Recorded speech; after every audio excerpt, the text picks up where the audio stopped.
The rain clung to the Capitol windows like sweat. Outside, thunder rolled low, distant, as if the sky itself was holding its breath. Inside, the fluorescent hum of Jasmine Crockett's office barely masked the stillness. Midnight had passed, but the room was awake.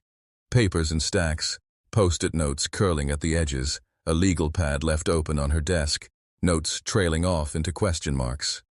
She stood in front of her desk, motionless, silhouetted against the glow of a desk lamp, staring down at a manila envelope she hadn't seen when she left for committee that morning. No address, no markings, only a thin, red stamp on the back. Private Archive, Eastern European Fund. Her hand hovered above it for a moment. Then she broke the seal. Photographs spilled out first. Black and white, grainy, but unmistakable. Children in chain-link cages. A customs warehouse filled with expired military-grade rations marked disposal. Then, a scanned birth certificate from Slovenia.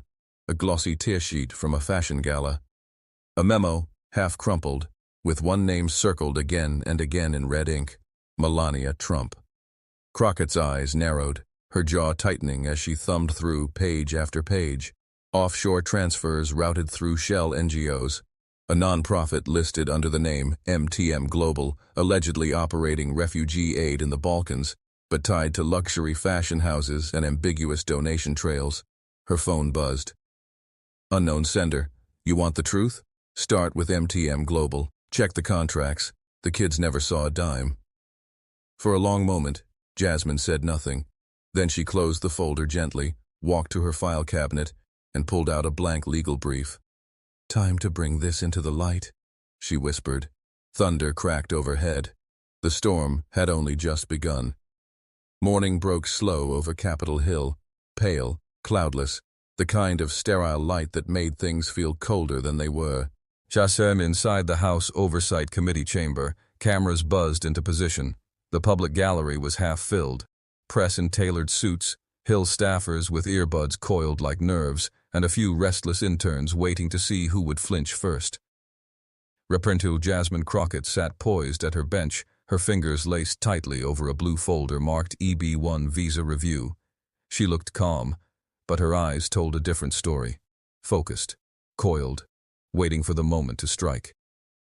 Across from her sat Carl Renner, former Deputy Director of Homeland Security under the Trump administration, called in to testify about federal immigration oversight. He adjusted his glasses twice before the hearing even started, gaze darting toward the gallery. The gavel dropped. Crockett leaned into her mic, her voice smooth but honed like a blade. Mr. Renner, you're aware of the EB-1 visa, yes? Renner nodded, professional. Yes, Congresswoman. It's reserved for individuals of extraordinary ability. In sciences, arts, business, education. Or modeling? She asked, not looking up. A pause. The chamber shifted. Someone coughed in the back. Renner cleared his throat. In some cases, yes. If the applicant meets the established criteria. Crockett raised the first slide on the monitor. It was a photocopy of a 2001 immigration application form, the name in bold, Melania Trump, later known as Melania Trump. The room quieted. Would you consider this application, with no published academic work, no industry awards, no scholarly impact, a qualified EB-1 case? Renner hesitated. I can't speak to individual cases. But you did, back in 2019. She interrupted, sliding another document onto the screen. A previously buried internal DHS memo. His name was printed at the bottom. The memo expressed concern over unusually expedited EB-1 processing requests for high-profile individuals. Renner stiff. Ned. Crockett's voice dropped, almost a whisper. 6 weeks. That's how long it took from submission to approval. Meanwhile, PhDs, surgeons, biochemists waited years, or were rejected outright. Can you explain that disparity, Mr. Renner? I don't recall that specific timeline. No, but the data does. She held up a thick folder. I've got 342 denials here, all within the same fiscal year. Every one of them more qualified than a woman whose chief credential was a swimsuit catalog spread. Gasps rippled through the gallery. Crockett let the silence work for her. Renner's voice cracked. That's a mischaracterization. Then characterize it for us. What made her extraordinary in your eyes? He didn't answer. Crockett flipped to another document. A letter from a former immigration officer, anonymously submitted. It referenced political pressure from the top to fast-track Melania's file. The letter had been buried in a DHS audit until Crockett's team filed a FOIA request. The chair asked if she intended to enter it into the record. Absolutely, she said. America deserves to know who gets a red carpet and who gets a cage. From the gallery, someone whispered, "Damn." She turned back to Renner, softer now, almost empathetic. You know what breaks me? She said. It's not that she got in. It's that she did it through a process she later weaponized against others. She stood behind a man who tore families apart for lacking the same paperwork she manipulated. That's not immigration. That's theft. A slow, aching pause. Then she delivered the line that would be clipped and replayed on every major network that night. You can't praise legal immigration when you climbed in through the side window. The chamber erupted. Murmurs, camera flashes, and nervous shifting behind the bench. Even the GOP members didn't speak. Renner stared ahead like he was watching his career disso. 12 in real time. The chair called a recess. As Crockett gathered her papers, a young reporter leaned over to her colleague and whispered, "She just set the tone for the next 4 hours." She did more than that. She cracked open the first layer of a carefully constructed public lie, and the truth was beginning to seep through. By early afternoon, the room had grown colder, not in temperature, but in the way people sat straighter, quieter, as if anticipating the air itself to change. The press had doubled, staffers filled every seat along the wall, phones were tucked away now. No one wanted to miss what Jasmine Crockett was about to say next. She stood slowly, one hand resting on a cream folder marked MTM Global Initiatives, 2017 to 2020. "Let's talk about charity," she began, her tone low and deliberate. Specifically, how it can be used as both camouflage and currency. On the monitor behind her, an image blinked into view. Melania Trump, dressed in soft white, standing beside refugee children in a Balkan orphanage. The caption beneath read, "Elegance for a Cause." Crockett turned toward the witness panel. "Ms. Sophia Lika, thank you for joining us today. Please tell the committee your role at MTM Global." The Zoom feed displayed a woman in her late 30s, seated against a bookshelf. Her voice trembled slightly. "I was hired in 2018 as a program coordinator based in Belgrade. I organized youth workshops and refugee engagement events, or I was supposed to." "What do you mean by supposed to?" Lika hesitated. "Most of our work was staged. We were told to schedule photo opportunities, not aid sessions.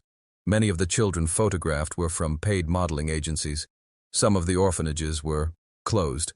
The whole thing was orchestrated." A sharp intake of breath cut through the room. Even the chairman leaned forward. Crockett didn't blink. "And who directed these activities?" Lika nodded carefully. "A consultant named Erica Vranick. She worked closely with a US-based representative tied to the Be Best campaign. We were told any exposure was good exposure, that the optics were more important than the outcomes." Crockett allowed that to hang for a moment. Then she reached into her folder and pulled out a series of financial statements. "What about the money?" Lika's lips tightened. MTM Global received $1.2 million in donor funds in 2019, but most of it went to media coordination, luxury accommodations, and something called VIP placement logistics. Only 8% was spent on direct refugee services, mostly transport vans. Crockett turned back to the committee. "We cross-checked that claim. She's telling the truth." She began placing physical documents on the bench, receipts, contracts, transfers, the kind of paper trail that didn't need adjectives to feel damning. "Here's a $17,000 invoice for a gala dress fitting in Vienna, a $9,400 floral budget for a therapeutic fashion ceremony that never happened. Here's an MTM Global contract listing social influence engagement with a former Vogue editor. paid through a Slovenian bank registered under a Shell LLC. That same LLC later donated to Trump-aligned PACs. Renner shifted in his chair again, visibly sweating now. A GOP staffer in the back began texting frantically. "And here's the kicker," she said, lifting the final page. A shipping invoice for refugee kits, addressed to a warehouse in Kosovo. These were supposed to contain food, medical supplies, and clothing. She passed the file to a clerk who read aloud the item list. 10 kits. Each contained a wool scarf, a pamphlet, and a Best coloring book. The room sat stunned. "You heard that right, a coloring book," Crockett repeated. From the gallery, a woman gasped. Crockett softened her voice, shifting from prosecutor to advocate. "We're not just talking about misuse of funds, we're talking about betrayal. A betrayal of children displaced by war, marketed for Western image-making, and used to build the illusion of compassion." She pointed again to the photo on the screen. Melania, with a practiced smile, touching the face of a small child who, they now knew, was not an orphan, not a refugee, just a child paid to perform poverty. This was not philanthropy. This was a photo shoot disguised as mercy. She looked around the room, at the journalists, at the witnesses, even at her fellow lawmakers. And somewhere between the velvet ropes and the press releases, we all looked away. No one dared move. The chair finally cleared his throat.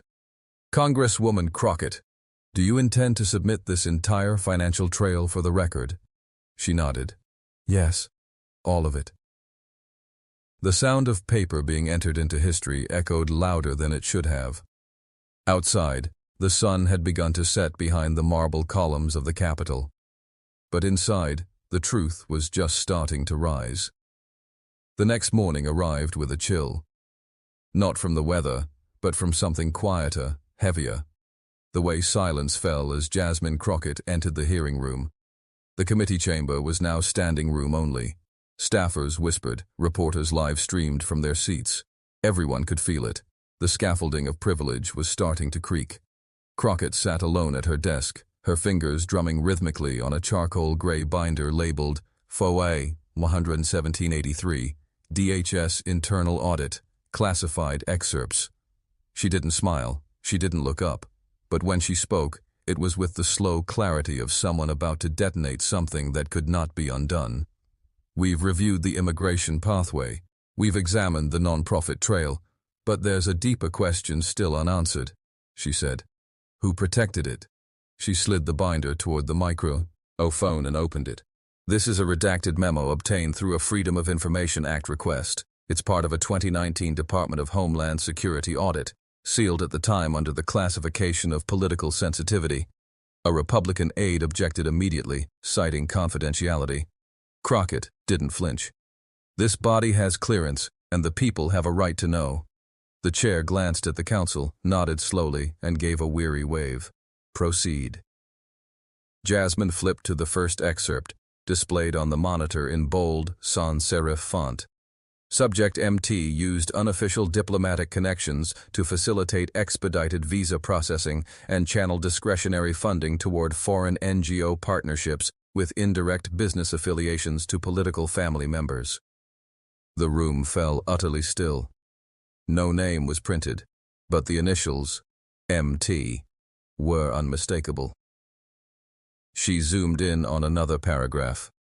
Concerns raised by regional officers about Shell NGO contracts, possibly involving image-based humanitarian fronts, were overridden by appointees citing public relations value and spousal discretion. A senator from Iowa leaned forward, squinting at the screen. "Are you suggesting this refers to the First Lady?" he asked. Crockett answered calmly. "I'm not suggesting, I'm quoting." Renner, still seated on the witness panel, opened his mouth to speak, then closed it again. His hands fidgeted beneath the table. Jasmine continued, her voice now edged with heat. "Let's talk about public relations value. In 2018, the Office of the First Lady conducted a European tour framed as humanitarian outreach, but our records show the same dates coincide with undisclosed meetings between foreign luxury firms and US-based consulting agencies, all routed through two intermediaries, one registered under the name Vranik Global Media and the other under a Delaware-based trust linked to Trump Organization. Legal counsel. She paused, letting it land. In plain English, public good was used to mask private gain. A hand went up in the press row. Someone whispered, "This is bigger than charity fraud." Crockett shifted the monitor to a final excerpt, the most damning yet. Recommend this matter remain internal until administration change. Full release not advised due to risk of reputational damage to sitting executive family. Her voice grew quiet now, not weak, but intimate, as if speaking directly to the conscience of every person in the room. You sealed the truth to protect the aesthetics of a political marriage. You buried it beneath words like executive discretion and optics management. But what you really meant was, protect the woman beside the throne, no matter who she stepped on to stay there. A burst of camera shutters cracked the silence. One of the Republican congressmen finally spoke. Congresswoman Crockett, this could be interpreted as an attack on a private citizen, years after the fact. She turned toward him slowly. She was never private. She was the global face of immigration reform. She spoke at the border. She wore that coat. The room murmured. Everyone remembered the jacket. I really don't care, do you? Crockett leaned in. I care. And I think millions of Americans do too. The chair exhaled deeply. Do you wish to enter the audit excerpts into the record? Jasmine's voice didn't rise, but it rang out like a sentence being read aloud in a courtroom. Yes, every line, every redaction. Let history decide what we chose to look away from. There was no applause, just silence, the heavy, irreversible kind. The shadow documents had seen the light. And nothing, not marriage, not makeup, not even the First Lady's silence, could unsee what had just been shown. By the time the next session began, something had changed. Not in the documents, not in the questions, but in the way the committee looked at Jasmine Crockett. There was a hush now, not just of respect, but of anticipation. She wasn't just presenting evidence anymore. She was building a case the country couldn't look away from. And today, it was time to follow the money. She began with a smile, soft and deliberate, as she tapped the folder in front of her. Let's talk about fashion, she said, and how it travels faster than justice. Behind her, the monitors displayed a striking image. Melania Trump descending the steps of Air Force One in Vienna, dressed in a tailored pale blue coat, flanked by diplomatic staff and local media. Crockett circled the date in red. June 20th, 2018. On record, this was a diplomatic cultural exchange in Eastern Europe, part of her Be Best outreach. She switched slides. Same day. Meeting logs confirm a closed-door session with executives from Vivana Mode, a Slovenian luxury house later listed as a donor to a Trump-aligned PAC. 2 months after this meeting, the firm launched an exclusive accessory line titled Ambassadorial Elegance. She raised her eyes. And this wasn't an isolated event. A new screen appeared, a map with flight paths, crisscrossing from D.C. to Bratislava, to Vienna, to Geneva. Every official trip Melania made from 2017 to 2019 aligned with a private meeting, either with foreign fashion executives, media licensing firms, or boutique holding companies.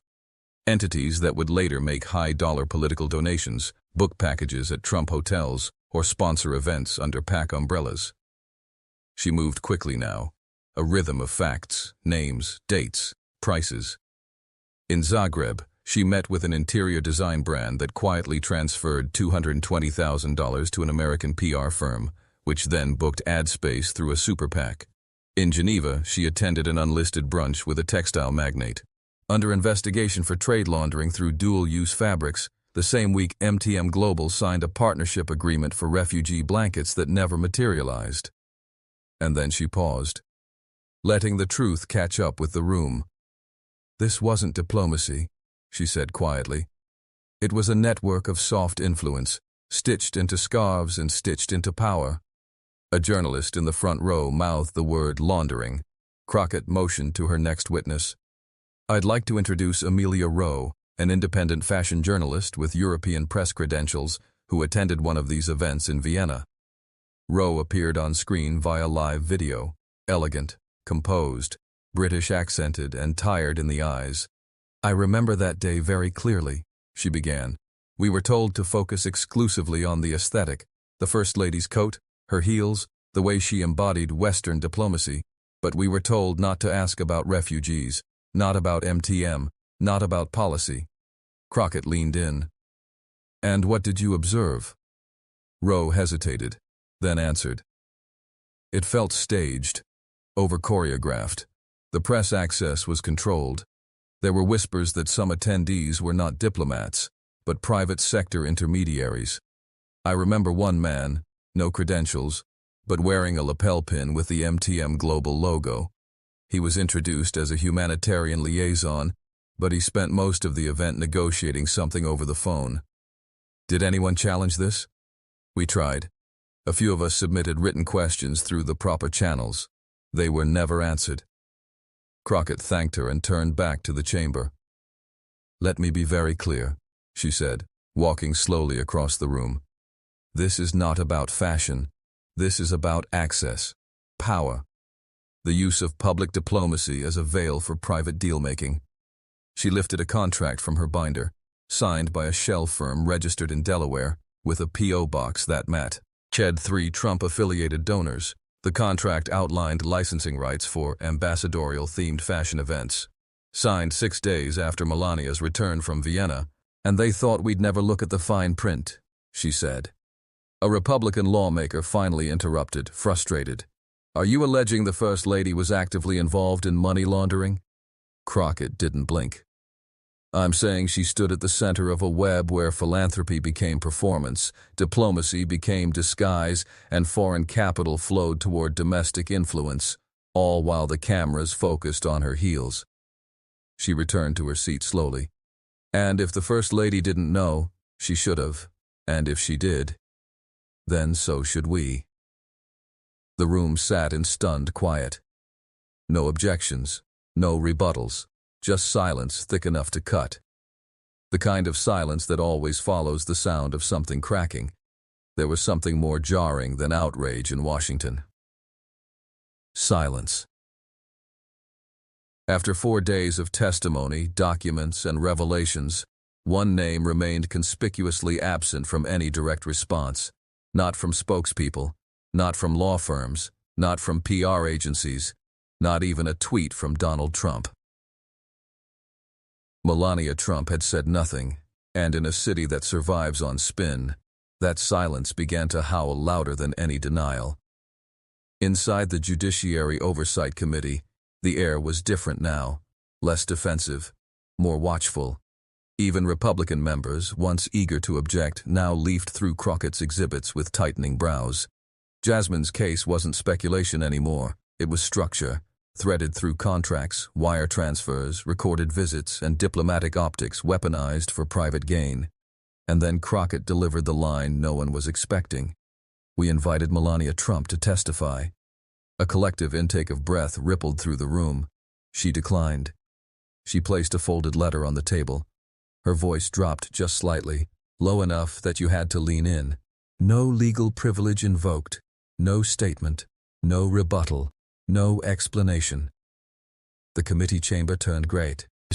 She didn't even deny it? Crockett looked up. Her eyes were dark, steady, razor sharp. She didn't say a word. And when someone powerful chooses silence over defense, we don't presume innocence. We question the narrative. She walked toward the center, arms behind her back. Let me remind this chamber what the narrative was. She gestured to the screen, which lit up with footage. Melania Trump touring child shelters, shaking hands with foreign dignitaries, presenting books to schools. She was the image of maternal compassion, a diplomatic symbol, the silent balance to her husband's chaos. That was the narrative sold to America. Another image now, the infamous, "I really don't care, do you" jacket, worn boarding a plane to visit detained migrant children at the border. But then came the cracks. Jasmine let the image linger. She wore that coat on the very trip where procurement records show a cancelled food shipment from MTM Global, the same contractor under scrutiny for feeding children expired meat. She looked directly at the committee again. You think that was a mistake? She raised an email. Internal White House scheduling logs that listed press notes from a Slovenian media consultant advising the First Lady's outfit choices based on viral disruptiveness. The symbolism wasn't sloppy, it was weaponized, calculated. That jacket, once dismissed as tone-deaf, now felt like a calling card, a nod to those watching closely, that there was power in indifference and money behind the curtain. She pulled up another slide. Behind every photograph, there were transactions. Behind every speech, there were licensing deals. Behind every child's smile, there was a checkbook waiting to be cashed. Across the room, aides whispered. A senator scribbled something frantically. A Fox News camera zoomed in tighter. Crockett didn't flinch. Her silence is not just avoidance. It is an insulation strategy, one that women in power are too often coached to deploy. Say nothing, look elegant, smile softly, and let the world assume your innocence. She paused, her voice barely audible now. But when your name appears on the legal documents, when your signature greenlights vendor visits, when your style guide becomes a pipeline for foreign capital, that silence becomes complicity. A beat, and then she hit the final note. We are not here to prosecute a First Lady. We are here to protect a republic. She placed her hand on a sealed envelope and slid it forward.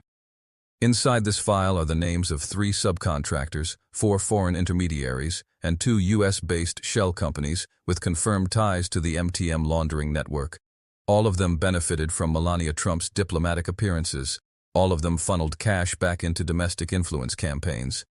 Another senator leaned in, stunned, and none of them were on the official record. Jasmine nodded once. Because when a First Lady operates as an unregistered asset of soft diplomacy, the record becomes performance, and truth becomes something we have to excavate. There was no applause, just the kind of stillness that feels like the breath before thunder.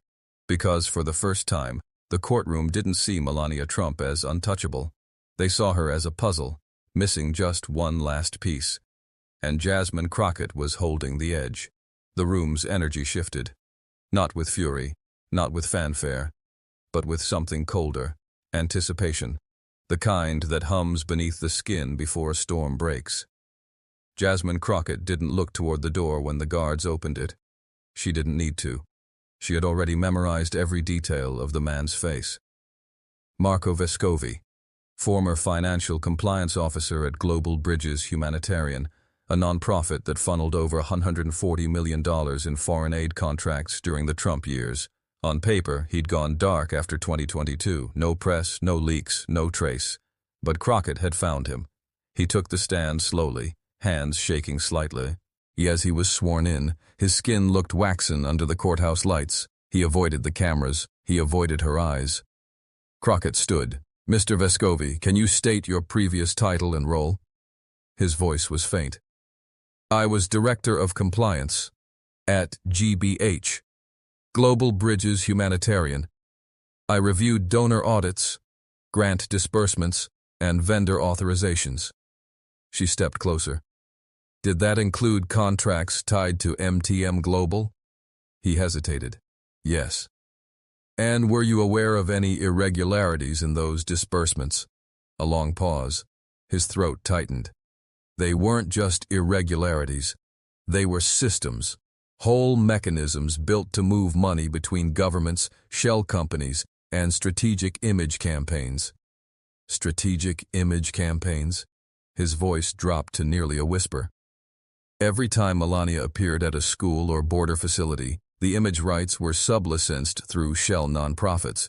Those appearances triggered release clauses in foreign government donations. It looked like charity, but it was performance-based funding.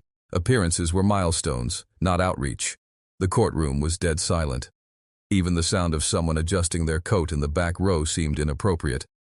Jasmine leaned forward. Are you saying refugee aid was linked to staged media appearances? He nodded. There were days we had to delay food shipments so her visit would coincide with the delivery, just to create a photo op, so funds would release. Gasps rippled through the gallery. On the dais, a senator removed his glasses. Jasmine asked gently, Why are you coming forward now? Vescovi swallowed hard. Because I have nothing left to lose. He pulled a small drive from his pocket and held it up. There were days we had to delay food shipments so her visit would coincide with the delivery, just to create a photo op, so funds would release. Gasps rippled through the gallery. On the dais, a senator removed his glasses. Jasmine asked gently, "Why are you coming forward now?" Vescovi swallowed hard. "Because I have nothing left to lose." He pulled a small drive from his pocket and held it up. "These are my encrypted files, invoice routing paths, internal memos, confirmation emails from the East Wing. I made backups. I knew what I was sitting on." Jasmine extended her hand, but Vescovi didn't let go immediately. His fingers trembled around the drive. "They tried to find me." "Who did?" He didn't answer with a name. Just a word. "Everyone." And in that moment, something unspoken passed between them. An acknowledgement that truth, once known, could never be unknown again. Crockett took the drive. "What happened to the woman who first contacted me? The one from inside the Shell NGO?" Vescovi's eyes dimmed. "Her name was Natalia Radin, Slovenian-American. She managed MTM's Eastern Europe desk. She was the first to flag the laundering patterns." Jasmine's voice sharpened. "Where is she?" He exhaled slowly, hollow. "Gone. Disappeared 6 months ago. Her emails were wiped. Her apartment was empty. Not even her passport was flagged. It's like she never existed." Crockett's knuckles whitened around the flash drive. "But she did exist." Vescovi nodded faintly. "She kept a diary. If you can find it, you'll know everything." The judge called for a brief recess. The bailiff stepped in. Vescovi stood up, looking small in the sea of political gravity he'd just cracked open. As he was escorted out, he stopped by Crockett and said just loud enough for her to hear, "You don't understand what you've stepped into." She didn't flinch. "I do now." As the courtroom emptied for recess, Crockett walked back to her seat. The drive felt like it weighed 5 pounds in her palm. On it, the echo of a woman who risked everything, and the path to a global network dressed in diplomacy and perfume. A camera light flickered. Somewhere, journalists were already preparing the headline. But Jasmine wasn't thinking of headlines. She was too. Thinking of Natalia Radin. And why a woman like her, fluent in 5 languages, obsessed with transparency, with no history of mental illness, would vanish without a trace after exposing a children's nonprofit. She stared ahead at the empty witness chair, and for the first time in days, she felt something colder than rage. Fear. Not for herself. For what was still buried.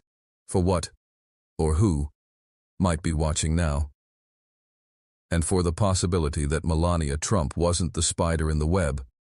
She was just the most elegant one. The corridors of Capitol Hill always echoed louder at night.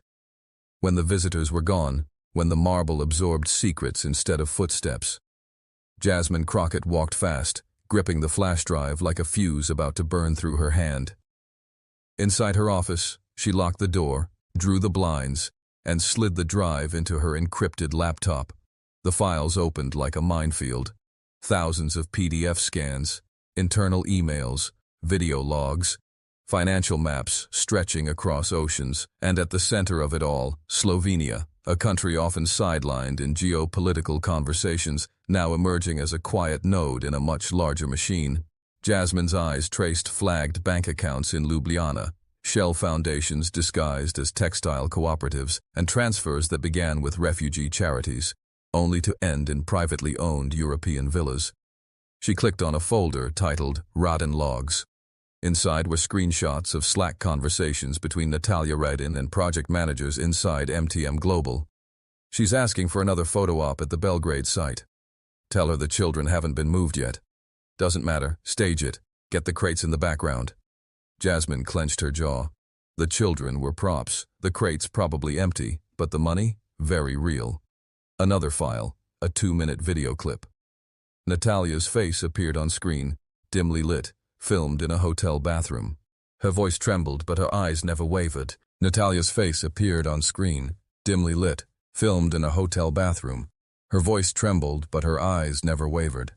If you're watching this, I'm probably already gone. I saw the wire transfers. I know who signed off on them. If they can erase me, they'll try to erase the evidence. But look at the Crange memorandum. It's the key. That's where it all began. Crockett paused the video, heart thundering. Crange, a small town northwest of Ljubljana. She pulled up the document index. There it was, buried under 7 layers of mislabeled folders. KR Memo Final Translated PDF. It opened with a Slovenian ministry seal, a memo outlining a cooperative agreement between MTM Global, Melania Trump's private fund, and Slovenian state actors. The language was diplomatic, almost sterile. But the substance was damning. Paragraph 7, Section B. In exchange for brand exposure, cross-cultural media campaigns shall trigger disbursement of humanitarian contracts. Appearances shall serve as verifiable milestones for donor engagement. Brand exposure. Media campaigns. Jasmine leaned back, bile rising in her throat. This wasn't charity. It was state-sponsored influence laundering, masked as aid. A designer handbag of humanitarianism, where profit, politics, and personal branding merged into a single silk-threaded scheme. She whispered, "They monetized suffering." And they did it with the precision of a PR firm, the silence of diplomats, and the complicity of a first lady who smiled softly for cameras while children stood beside her in borrowed shoes. Jasmine copied the memo to her secure archive. She had proof now, not just of theft, but of performance-based philanthropy, weaponized for political gain. As she shut the laptop, she felt it again, that pulse at the base of her skull. Not adrenaline, not dread, but a question she couldn't ignore. Who else knew? Because something this large didn't stay hidden unless others helped keep it hidden. The Senate chamber was packed. Journalists perched like hawks in the gallery, their pens poised, eyes scanning for weakness. C-SPAN's red light blinked on. America was watching. But Jasmine Crockett didn't flinch. She adjusted the mic, smoothed her blazer, and slid a single printed page across the table. The Crange memorandum, translated and notarized.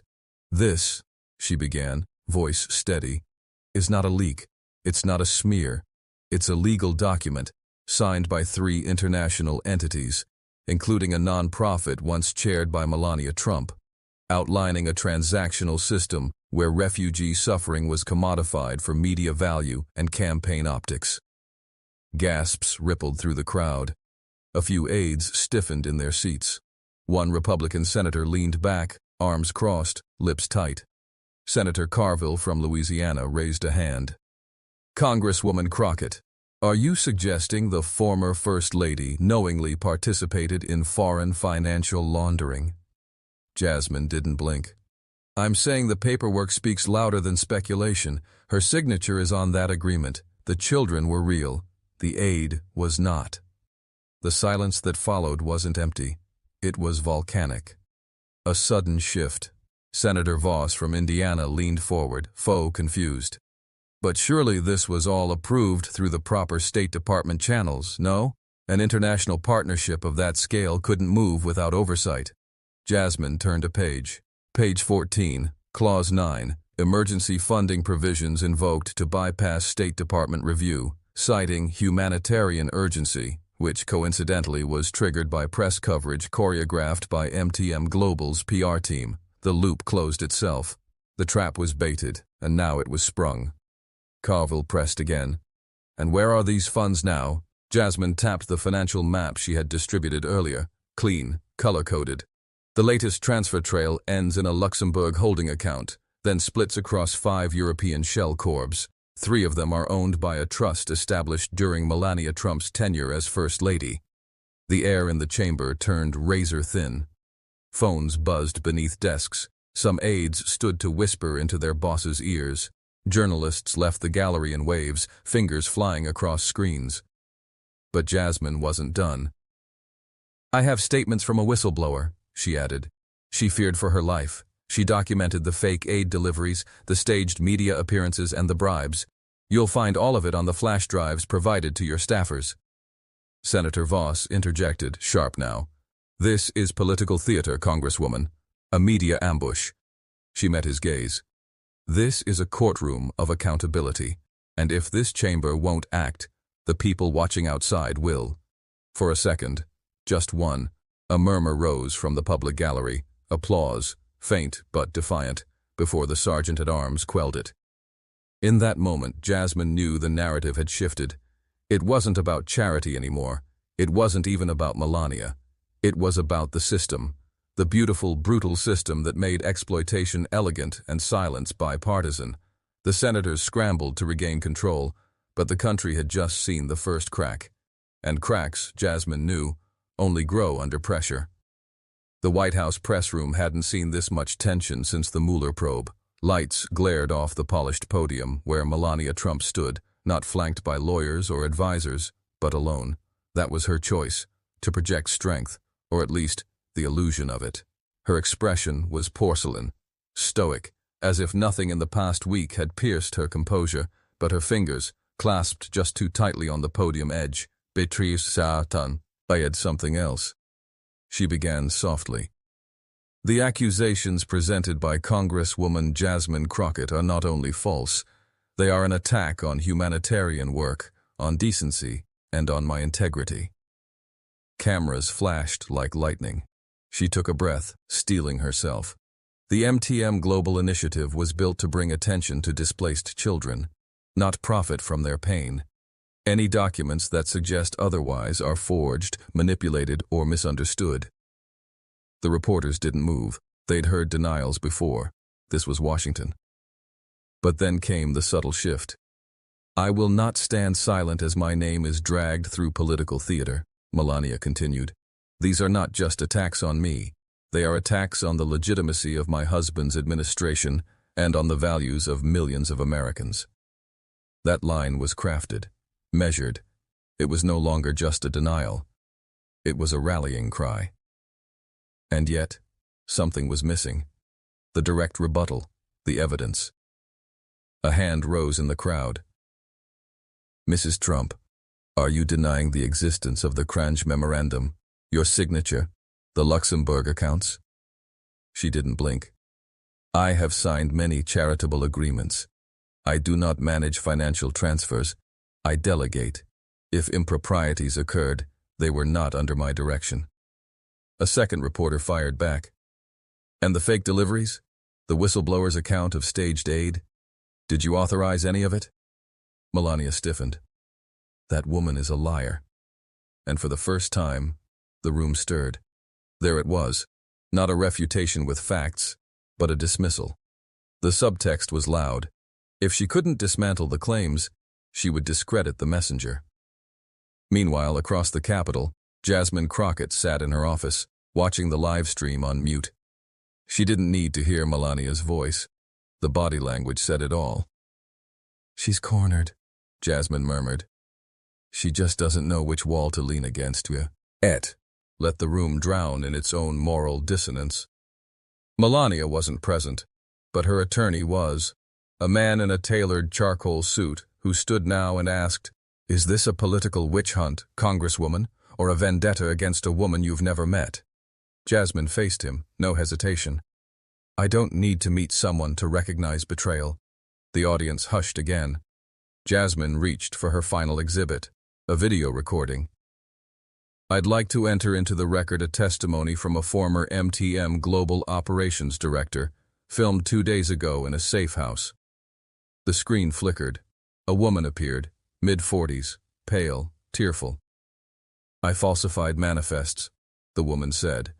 Under direct orders from Melania Trump's Board of Trustees, we rerouted food donations.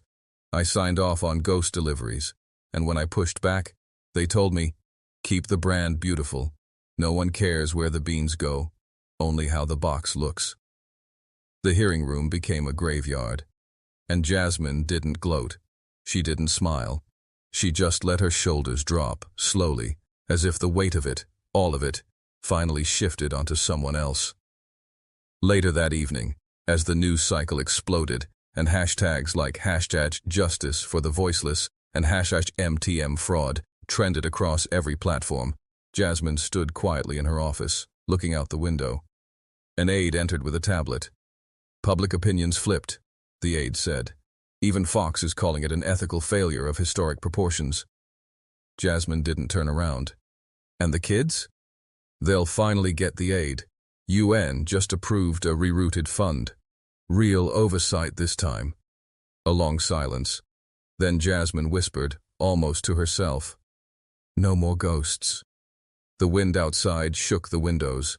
Thunder groaned over the city. And somewhere far away, in a mansion guarded by walls and lawyers, Melania sat by a dim fire, staring at a muted television screen that played Jasmine's closing remarks over and over. She didn't cry.